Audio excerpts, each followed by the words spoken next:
Goeiemôre, liewe gemeente. Baie hartlik welkom hier in die kerkgebou. Lekker om 'n klompie meer mense te sien as normaal.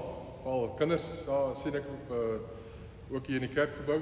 Dankie vir die aanbiddende musiek waarmee julle ook aan die einde so sagter gegaan het. Dit is wonderlik om so saam met mekaar te luister en in aanbiddingsstemming te kom voor die Here. Ek het net 'n paar aankondigings wat ek aan die begin wil maak. Die eerste is Tanya wat vir ons probeer om op die lewendige uitsending te kom, maar ons slaag dit daarin nie, maar ek het daarom 'n rugsteun hierso, so ons sal dit maar na die tyd sal ons dit opsit. Sy is beroep as jeugleraar, maandag deur die kerkraad. Sy was natuurlik nou in 'n deeltydse pos of eintlik 'n termynpos tot dusver, en sy is nou in 'n deeltydse onbepaalde termyn aangestel. Dit bedoel maar net, sy is deeltyds, maar is permanent. En daar kom ons klank ook nog 'n bietjie beter aan. So ons sal vra baie sterkte van oorweging gee, vra toebid, en diensaanvaarding sal 1 Oktober wees. En ons besluit nog oor die verwelkoming, omdat ons so min mense hier kan kom, maar is voorlopig op die 26ste September.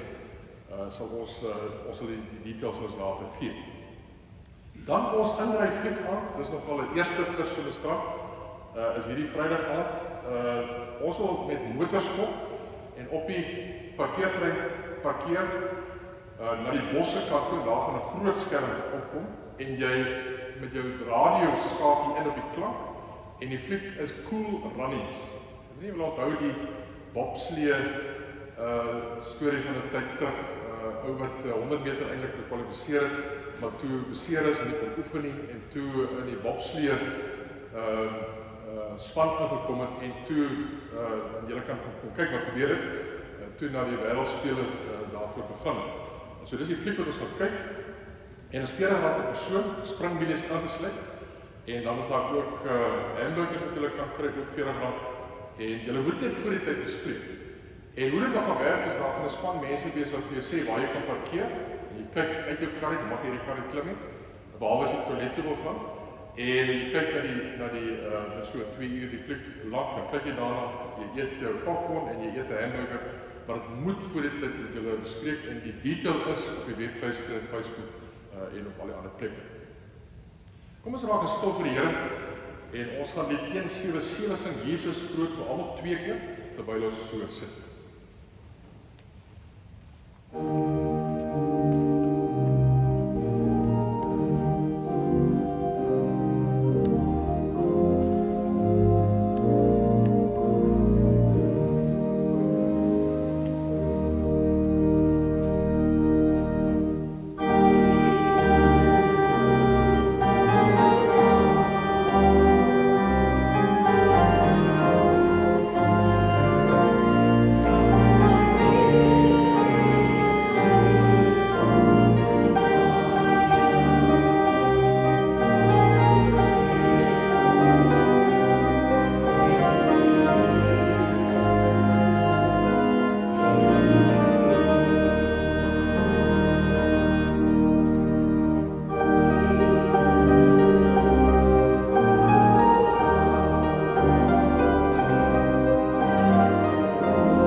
Here, ons is hier om U grootheid te loof, U te aanbid, U wat troon oor alles in die heelal, maar wat ook die koning is van ons hart.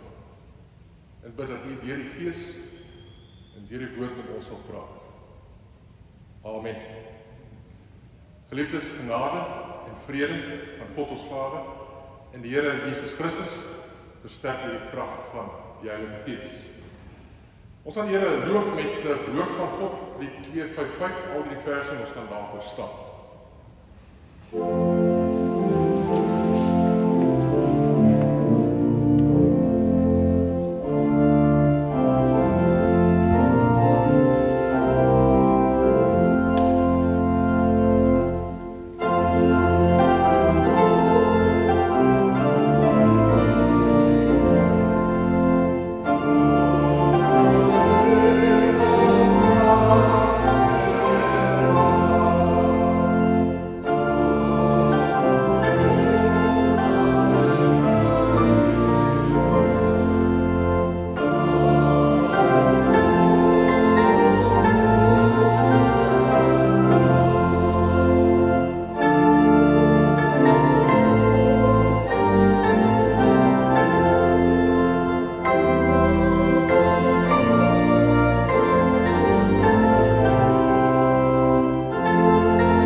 Kom ons sing nou, o Heer, maak oop my hart se poort, 257 vers 1 en 2.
Ons gesels op die oomblik oor Jakobus en ons het verlede week begin daarmee, wanneer dan het begin.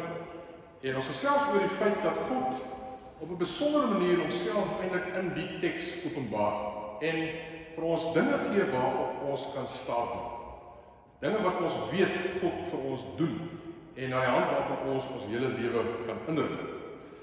En ek wil begin met 'n vraag wat ek wil vra. David Nystrom het in 'n boek wat hy geskryf het hy gepraat oor 4 tipe disippels. En hy het gesê, mens kan met vinnige stadig, daai woordspeling kan jy gebruik, kan jy werk om as ware agter te kom, watter tipe disipel is jy? Nou, sommige mense luister na die woord en is vinnig om te hoor en vinnig om te vergeet. Hulle hoor wat God sê, maar vergeet dit net so vinnig weer. Daarom leef hulle baie oppervlakkig, onbesorgd sonder om moeite te maak met die woord. So die woord kan nie kans om vat te kry in hulle lewens. En die vraag is dit miskien jy? Tweede tipe woorde is stadig om te hoor en stadig om te vergeet. Nou, dis al 'n bietjie beter, want dis mense wat moeilik hoor wat God sê. God moet as ware herhaaldelik met hulle praat, sodat hulle reg kan hoor. Maar dan is hulle dan gelukkig ook stadig om te vergeet. So hulle hou vas aan wat hulle hoor. Is dit miskien jy? Dan is daar die derde wat vinnig is om te hoor en stadig om te vergeet. Dis die beste manier om te wees. Soos hy sê, dis 'n gelukkige lot. Hy sê, dis die geheim van 'n vrugbare lewe. En dit is ideaal. En ek hoop dat dit miskien vir jou beskryf. Dan is daar 'n vierde groep disippels, sê hy, stadig om te hoor en vinnig om te vergeet. En hy noem hulle 'n bose lot. Hulle ore is bot toe. En as iets tog nog deurdring, dan sorg hulle dat hulle dit gou vergeet, sodat dit nie hulle lewens nie mekaar krap nie. Nou, eintlik wonder mense natuurlik of hulle waarlik disippels is. En ek hoop nie, dis waar van jou nie. Nou, ek wonder waar jy jouself sou plaas in daai 4 kategorieë. Miskien is jy 2, jy vat lank om te hoor, maar steek dit vas. Dan hou jy daarby. Ek wonder op 'n manier of ek nie baie daarvan in myself het nie.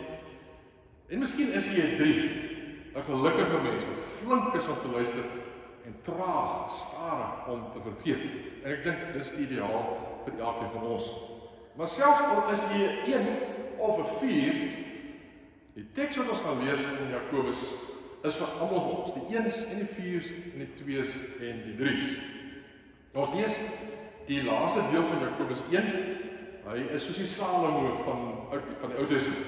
En daar's baie wat sy brief vergelyk met Spreuke, maar dit korter en langer wyshede is wat dit vir ons gee, sodat ons in die praktyk van ons geestelike lewe die Here kan dien. So kom ons kyk na vers 19 en julle moet spesifiek oplet na vers 21, want dis die teksvers vir vandag. Let op my geliefde broers en susters, elke mens moet flink wees om te luister, stadig om te praat, stadig om kwaad te word. Want die woede van 'n mens bewerk nie geregtigheid voor God nie. Doen daarom in sagmoedigheid, Engelse vertaling is gentle, afstand van alle morele besoedeling en die kwaad wat gedei beteken wat oorvloed is in die wêreld en wat 'n impak op jou het, en ontvang die woord wat in julle geplant is, dit wat God gedoen het, en daartoe in staat is om julle siele te verlos. Wees doeners van die woord en nie slegs hoorders wat julle self mislei nie. Want wie 'n hoorder van die woord is en nie 'n doener nie, is soos iemand wat sy eie gesig in 'n spieël sien. Hy sien homself, gaan weg en vergeet onmiddellik hoe hy gelyk het. Maar wie diep in die volmaakte wet van vryheid inkyk en daaraan hou, is eintlik 'n herfrasering van vers 21. Hy sal gelukkig wees in wat hy doen, omdat hy nie 'n vergeetachtige hoorder is nie, maar 'n doener. Dan word praktiese implikasies wat uitgespel is. Iemand dink dat hy godsdienstig is en nie sy tong kan beheer nie, mislei hy homself. So 'n mens se godsdienst is vergeefs. Dit is suiwer en onbesmette godsdienst voor ons God en Vader. Om na weeskinders en weduwees om te sien in hulle ellende, dit wil sê om die mense rondom jou raak te sien, en jouself onbesmet van die wêreld te hou, dit wil sê om ook na God toe te lewe sonder die besmetting van hierdie wêreld. Daar is talle wyshede wat Jakobus vir ons hier leer. Ek noem net vinnig 5. Hy praat oor ons ore, vinnig om te luister. Hy praat oor ons hart om God se woord wat hy inplant in ons om daarop te fokus. Hy praat oor ons hand om te hoor en te doen. Hy praat oor ons tong om stadig te wees om te praat en ons tong te beheer. En later gaan hy nog verder daaroor gesels in sy brief. En hy praat oor ons oë om weeskinders en weduwees raak te sien en nie net raak te sien en verby te stap nie, maar om betrokke te raak by hulle nood. Dis hoe prakties die Christelike lewe is. Dis hoe maklik jy ook die wyshede daarin kan onthou. Wanneer jy dink in jou ore, dit moet ook wees van God se woord. Jy dink in jou hande, jy sorg dat jy doen wat God van jou vra. Jy dink in jou tong en jy sit 'n wag voor jou mond sodat jy in konfliksituasies nie maar net jou mind praat. En jy dink aan jou oë, jy kyk nie na verkeerde goed nie en jy sien die dinge wat God wil hê dat jy moet raak sien. Mense wat in nood is om hulle nood te verlig. Maar ek wil nou fokus op die hart, want dis nou die tema vir vandag. En dis ook die evangelie in hierdie teks. Dis die ding waarop jy kan staan, soos ons reeds sê, hiervan kan jy seker wees. Dis die belofte wat onder die opdragte in hierdie teks is, waarop die opdragte gebou is. En jy kan die opdragte net uitvoer as jy ernstig aandag gee in die eerste plek aan dit wat God vir jou gee, dat hy sy woord in jou hart ingeplant het. Nou dis iets wat van die begin af so is. As Moses met die volk praat, en die Here nou van dit oorgegee sodat hy met hulle kan praat, met die volk kan praat, en sê, hierdie woorde wat ek vandag vir jou voorskryf, moet jy op die hart dra. So God se 10 gebooie en al die ander wette wat hy gegee het, eerste 5 boeke van die Bybel, is goed wat moet ingaan en in jou hart gekoester word, wat jy in jou hart moet as ware inplant. Die 10 gebooie kan nie net op kliptafels bly nie, kan nie net in 'n boek bly nie. Dit moet deel van jou menswees raak. En dan gaan die Here verder, as hy agterkom maar dit werk nie so maklik met hierdie volk van hom nie, dan met die nuwe verbond sê hy in Jeremia 31, ek sal my wet in hulle binneste gee en op hulle harte dit skryf. En ons weet dat daai belofte in Jesus in die Nuwe Testament vervul is, want is nou Jesus wat deur sy Gees die wet op ons harte skryf. Trouwens die Hebreërskrywer as hy hieroor praat, dan sê hy, dis die wette van God wat op ons harte geskryf word. Hy praat as in die meervoud, maar as ware dit wat in die Ou Testament geopenbaar is en dit wat in die Nuwe Testament geopenbaar is, dat dit in ons harte deur God en deur sy Gees geskryf word. En as Jakobus nou daarby aansluit, dan sê hy in vers 21, doen daarom in sagmoedigheid afstand van alle morele besoedeling en die kwaad wat getuig. Die dinge wat kan keer dat jy hoor wat God sê, en ontvang die woord wat in julle geplant is, en wat daartoe in staat is om julle siele te verlos. Nou, interessant is, julle weet, Jakobus is 'n broer, halfbroer dan nou van Jesus. Hulle was in dieselfde huis groot geword. En dit het 'n tyd gevat vir hom, hy was stadig om te hoor, tyd vir hom gevat om tot bekering te kom, maar toe hy tot bekering gekom het hy letterlik, en dit kom ons agter uit hierdie brief uit, letterlik gaan kyk, wat het sy broer Jesus gesê, en hy het dit vertroetel, en uiteindelik in sy brief kan jy agterkom die hele bergrede, dit wat Jesus daar langs die see van Galilea gesê, dit lê agter die dinge wat hy hier in sy brief uitspel. En een van die tekste wat ons weet, verder agter hierdie teks lê, is ook dit wat Jesus oor die gelykenis van die saaiër gesê, die woord van God wat die saad is, wat in die grond geplant word, en daar's 4 tipes grond, en as die grond reg voorberei is, dan dra dit vrug 30 en 60 en 100voudig. Nou, wat bedoel Jakobus nou by die frase soos hy nou daar beskryf, soos hy dit nou vir ons weergee, die woord wat in julle geplant is. Maar die woord is mos nou in 'n sekere sin reeds daar geplant. Dis hoe ons tot geloof gekom het. Nou Calvin sê daaroor dat ons die woord wat God reeds in ons geplant het, dat ons al moet sorg dat dit dieper geplant word, dat dit nie oppervlakkig is in ons lewe, dat dit nie bedreig word deur die dorings en die distels en die bekommernisse van hierdie wêreld, as mense die gelykenis van die saaiër in gedagte hou, dat jy moet sorg dat dit dieper ingeplant kan word, sodat dit regtig deel van jou lewe kan word, dat dit wortel kan skiet en dat dit vrug kan dra.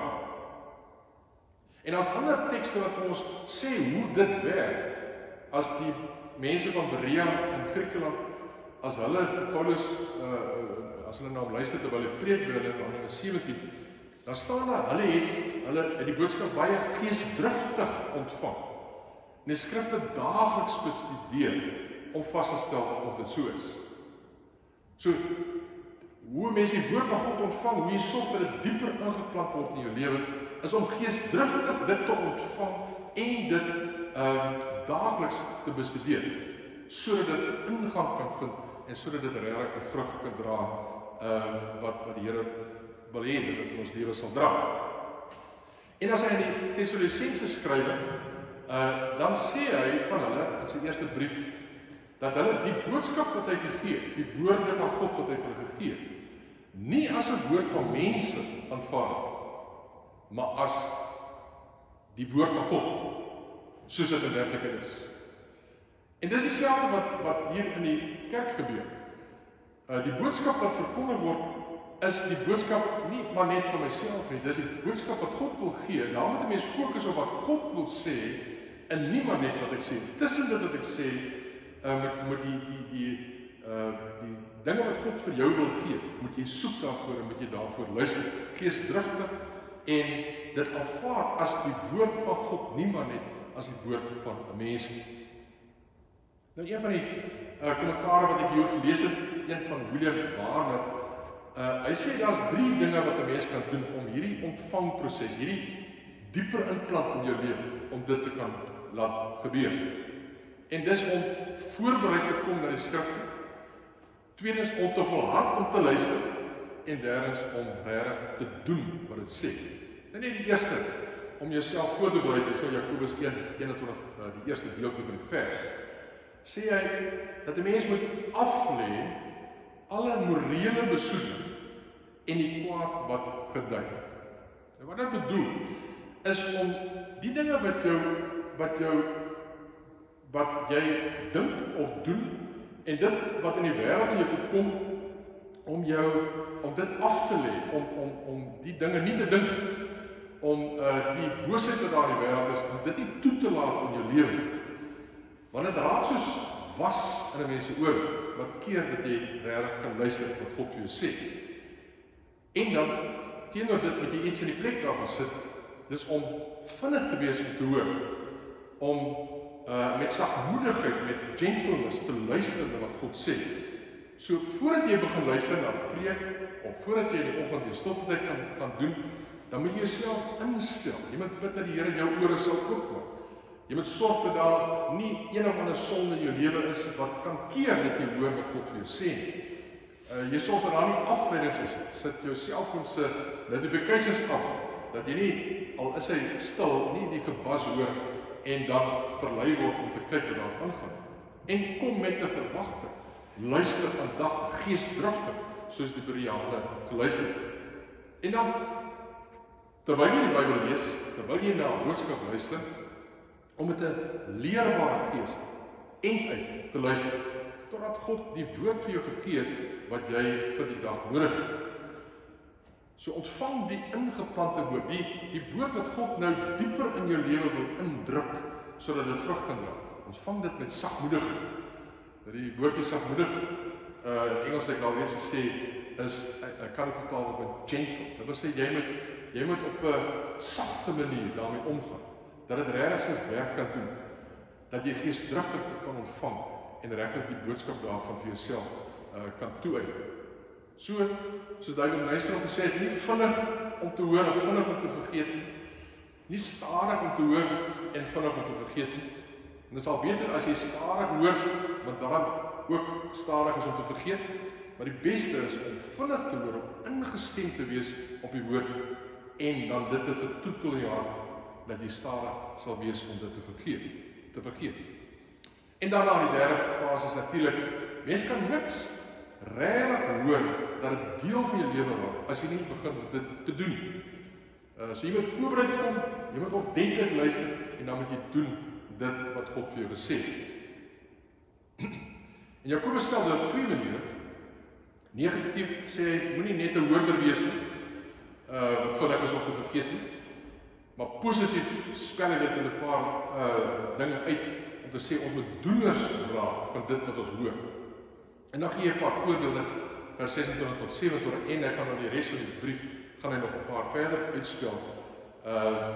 Hy sê, ons moet versigtig wees wat ons sê, selfbeheersing toepas, na binne, maar ook na buite, dat jy jou tong sal beheer, dat ons sorg vir weeskinders en wederwees. En dit is so heerlik dat ons in ons gemeente by MTR Smith betrokke is, en daar daadwerklike verskil maak in kinders wat dit nie breed het nie, en wat moeilike huislike omstandighede het, en dat ons verskillende goed in die gemeente het om uit te reik na wederwees, maar dit moet ook 'n persoonlike ding raak wat ons doen, om die mense wat ons weet swaar kry, wat nie paas en maas het nie, en die wat nie 'n eggenoot het om aan die pad met hulle saam te stap nie, dat ons doodgewoon na hulle toe uitreik, om barmhartigheid na buite te beoefen, en om jouself skoon te hou van die besmetting van hierdie wêreld. Ek sluit af met die tweede keer wat Jakobus daaroor praat, as hy in vers 26 sê, verdiep jou in die volmaakte wet. Dis wat die woord van God in wese is, God se opdragte en beloftes. Hou daarby, sodat jy jou kan vrymaak. Dis my nog 'n verdere stukkie evangelie in hierdie teks. Want dis waarop jy kan staat, as jy fokus op God se woord, maak hy jou vry van die besmettinge van hierdie wêreld, maak hy jou vry van enigiets wat jou kan besoedel, en wat die verhouding tussen jou en God, wat dit kan benader. En dan kan die woord van God dieper en dieper en dieper in 'n mens insak, en dit maak jou vry, sodat jy regtig vir hom kan dien. Amen. Kom ons bid saam.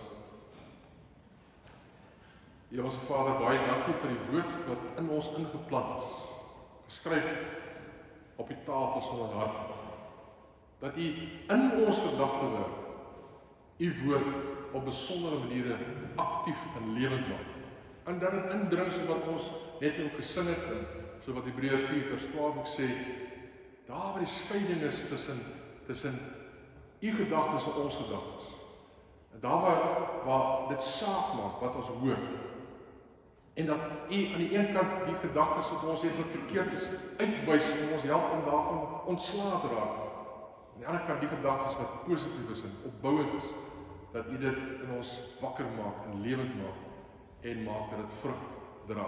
En daardeur vir ons vrymaak van die sonde, vrymaak van alles wat ons verhouding met U kan belemmer, sodat ons vryheid en met vrymoedig vir U kan dien.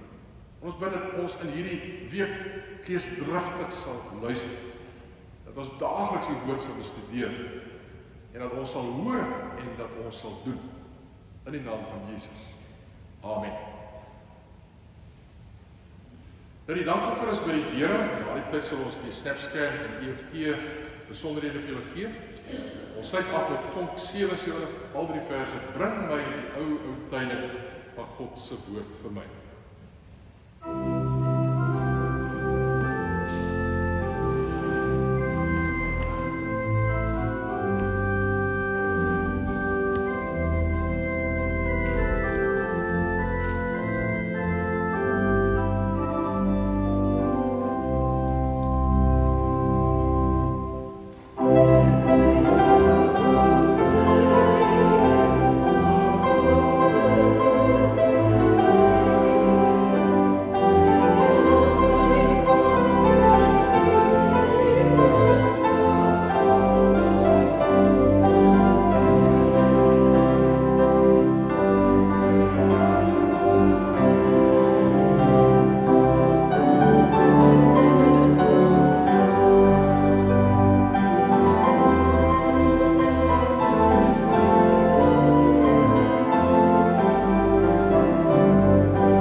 Ontvang nou die seën van die Here en gaan in sy vrede.